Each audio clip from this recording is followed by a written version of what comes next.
So what is the impact of the fact that all of these organizations and actors are using this language and are expecting us to adopt that as well?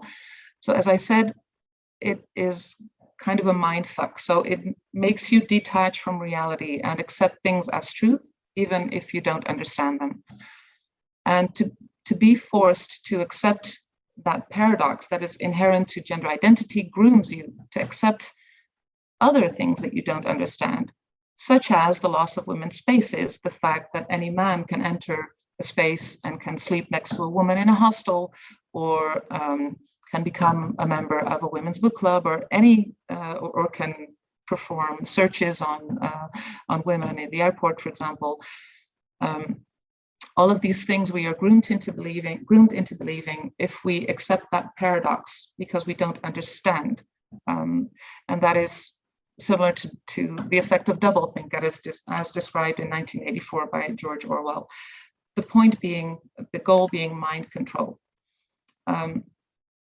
So not only are we being forced to accept language that we don't understand, but we also are losing our own language, which is being actively erased.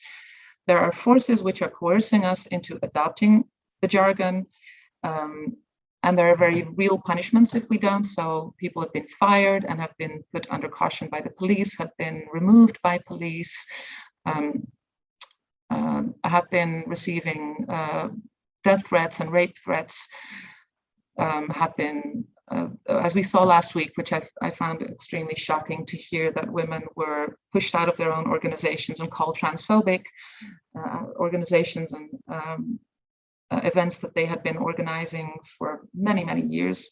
And this happened with friends. And I think that is very shocking that you were called a transphobe, and that is just not even a debate.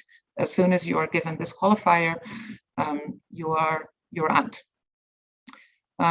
So as a consequence, we become afraid to speak our own language, so women-centered language, and we feel that we have no other choice but to adopt gender identity language, which actually is the language of our oppressor.